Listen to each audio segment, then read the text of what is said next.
வணக்கம். நான் இன்றைக்கு எடுத்த புத்தகம் by the rivers of the Babylon. இது எழுதினது கலித் ஹிஸ்டானி என்றவரால். இவர் ஒரு ஈராக்கிய எழுத்தாளர் என்று சொல்லலாம். அரேபிய நாட்டில் நடக்கிற அரசியல் மற்றும் அரசியல் சார்ந்த விடயங்களை ஒரு கதையோடு சேர்த்து சொல்கிற ஒரு எழுத்தாளராக அவர் காணப்படுறாரு. இந்த கதை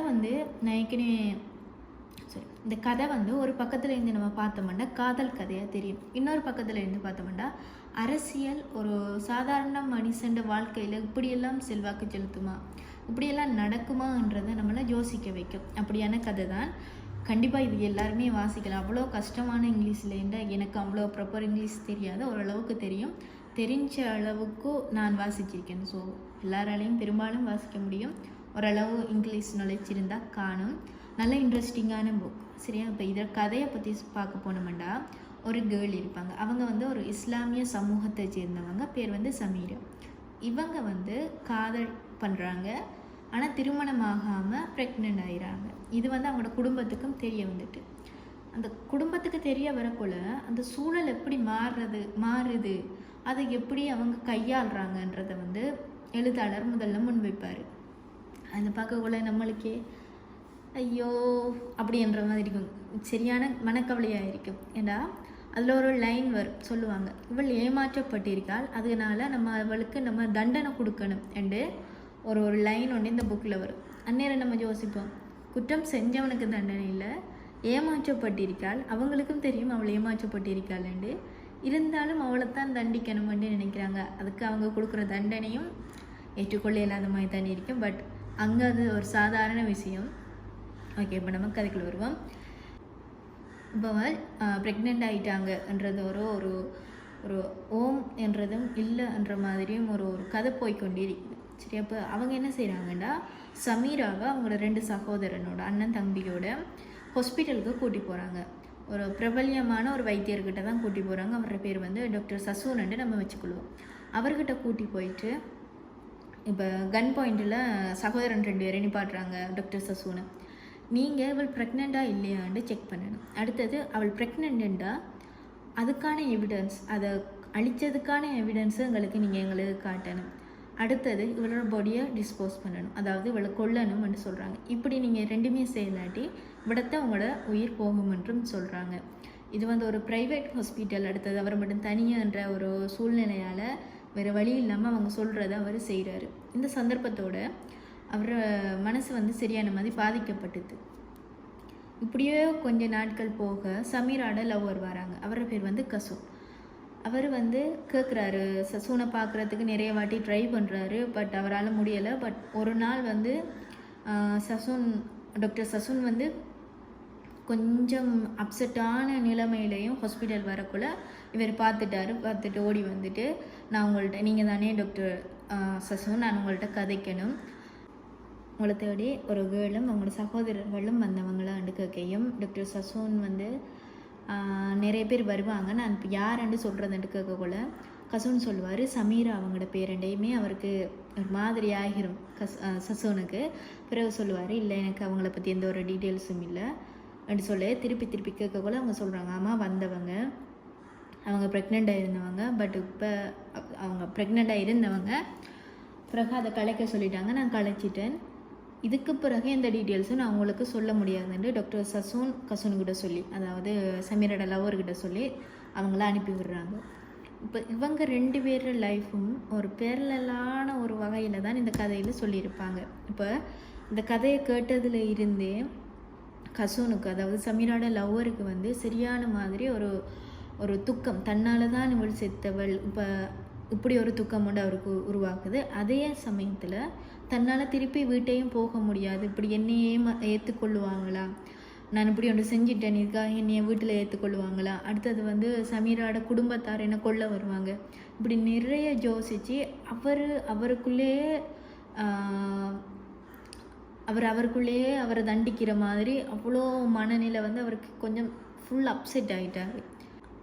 சமீராட லவர், அதாவது கசூன் என்ன செய்வாருன்னா இந்த டீட்டெயில்ஸ் இப்படி சமீராவுக்கு இப்படி நடந்துட்டு தெரிஞ்சதுக்கு பிறகு ஃபுல்லாக அப்செட் ஆகிடுவாங்க. அப்செட் ஆகிட்டு அப்புறம் கால் போன போக்குள்ள எல்லா இடமும் போவார். கடைசியாக அவர் போய் சேர்ற இடமா சுடுகாடு இருக்கும்.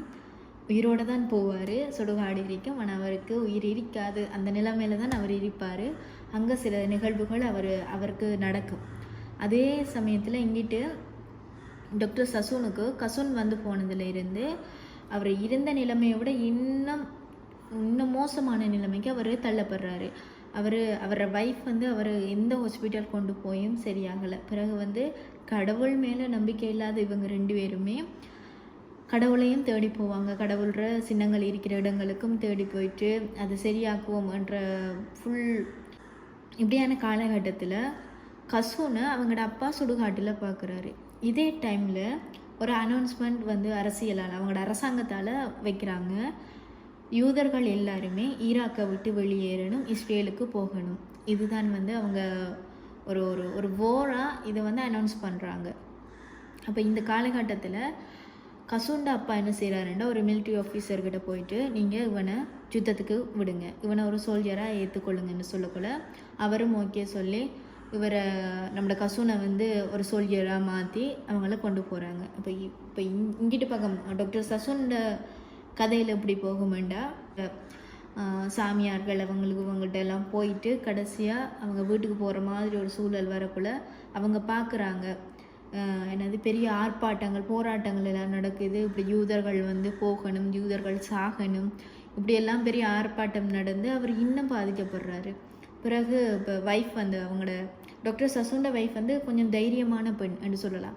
ஏன்னா அந்த சமூகத்தில் வந்து யூத பெண்ணுன்றதுக்காகவா, அதாவது எப்படி சொல்கிறேன், முஸ்லீம் பெண்கள் வந்து ஒரு ஆண் துணை இல்லாமல் வெளியில் போக இயலாதுன்றது தான் அவங்களோட சமூகத்தில் இருந்த ஒரு கட்டுப்பாடு. ஆனால் அவள் யூத பெண்ணுன்றதுக்காகவா இல்லாட்டி அவளோட கேரக்டர் அப்படியான்னு தெரியல, ரொம்ப ஸ்ட்ராங்கான கேர்ள்னு சொல்லலாம். ஏன்னா தன்னோட கணவனுக்கு நிறைய விஷயங்கள் நடக்குது, அதே நேரம் அவராலேயும் அவள் பாதிக்கப்படுறாவோ. ஆனால் கடைசி வரைக்கும் அவள் அந்த ஹஸ்பண்டை விட்டுட்டு போகலை. அவரை சரி செய்யணும், எப்படியாவது சரி செய்யணும்னு தான் நம்ம வந்து ட்ரை பண்ணிகிட்டு இருப்பாள். இப்போ அவங்கள வெளியே போக சொன்னதால அதுக்கான ஒரு பாதையை தேடி வந்து அவள் போவோம். சரி, அவங்கள அதாவது யூதர்களை வெளியேறணும்னு சொன்னதுக்காக அவள் வந்து அது ஒரு சேஃபான பாதையாக இருக்கணுன்றதுக்காக ஒன்றை தேடி போவேன். ஏன்னா இவர் வந்து டிஸ்டர்ப் ஆனவர்.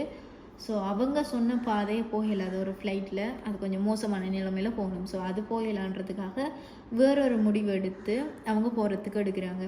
ஸோ அவங்க ஈராக்லேருந்து இஸ்ரேலுக்கு போகிறதும் ஒரு ஒரு ஒரு ஒரு அட்வென்ச்சரஸான ஒரு ஸ்டோரியாக இருக்கும், அதுவும் நல்லா இருக்கும். சரியா, இப்போ இப்படி போன பிறகு அவங்க வந்து இஸ்ரேலில் இருக்கிற ஆஃபீஸர்ஸ்கிட்டலாம் கதைச்சி சரி மனநல பாதுகாப்பகத்தில் அவரை கொண்டே விடுறாங்க. அங்கே அவருக்கு சரியான கஷ்டம், எவ்வளோ கூடாமல் பேச இயலுமோ அவ்வளோத்தையும் வந்து அங்கே நடக்குது. ஸோ அவர் அந்த கொடுமையை தாங்க இல்லாமல் ஒய்ஃபுக்கிட்ட திருப்பி சொல்லி அவள் வந்து ஆஃபீஸர்ஸுக்கிட்ட ரெக்வெஸ்ட் பண்ணி அவங்க 2 பேரும் இருக்கிற மாதிரி ஒரு பெட்டரான ஒரு வீடு அவங்க ரெடி பண்ணி எடுத்து அங்கே வாழ தொடங்குறாங்க. பிறகு வந்து அவர் கொஞ்சம் ஓரளவு பரவாயில்ல என்ற நிலைமையில் வாராரு. இஞ்சிட்டு பக்கம் கசூனை பார்த்தோம்டா, அதாவது செமியோட லவ்வரை பார்த்தோம்டா, அவர் வந்து இப்போ சோல்ஜராக மாறிட்டார், ஓருக்கு போய் கொண்டு இருக்கிறாரு. இப்போ ஓருக்கு போயிட்டார். இதோட அவரை கதை வேண்டிட்டு திருப்பி இங்கே ஒரு பெரிய ஸ்டோரி ஒன்று நடக்கும்.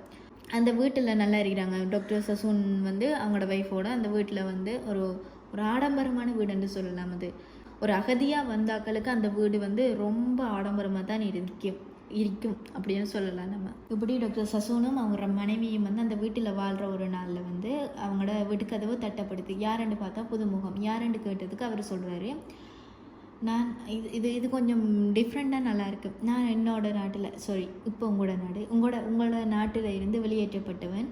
இது என் வீடு, இங்கே தான் நான் வாழ்ந்தேன். இங்கே எனக்கு சொந்தமானது ஒன்று இருக்குது, நான் அதை எடுத்து போக வந்திருக்கிறேன் என்று சொல்கிறாரு. பிறகு அவங்க எல்லாரும் கதைச்சி அந்த எல்லா டீட்டெயில்ஸையும் பரிமாற்றிக்கொள்வாங்க. பரிமாற்றி கொண்ட பிறகு டாக்டர் சசூனுக்கு வந்து இவர பெக் ஸ்டோரியையும் கேட்ட பிறகு என்ன செய்கிறேன்னு தெரிய மாட்டேங்குது.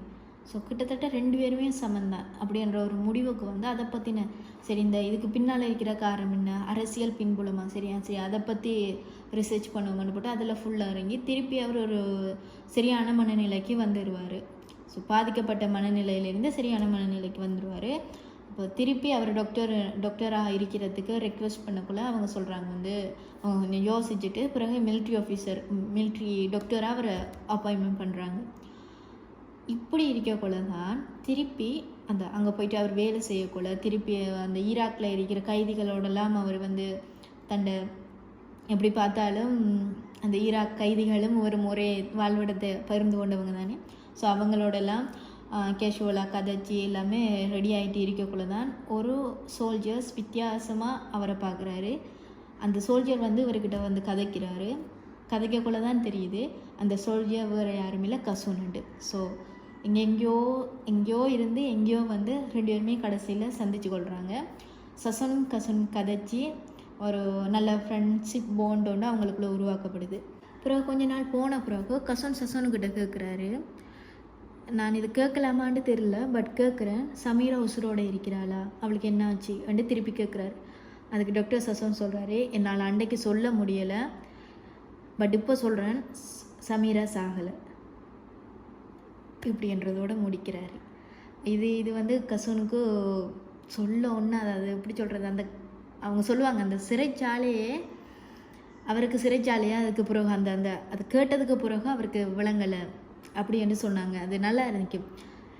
அவர் இவ்வளோ நாள் எதுக்காக கஷ்டப்பட்டாரோ, யாரை பார்க்கணும், யார் உயிரோடு இருக்கணும்னு ப்ரே பண்ணினாரோ அவங்க உயிரோடு இருக்கிறாங்க.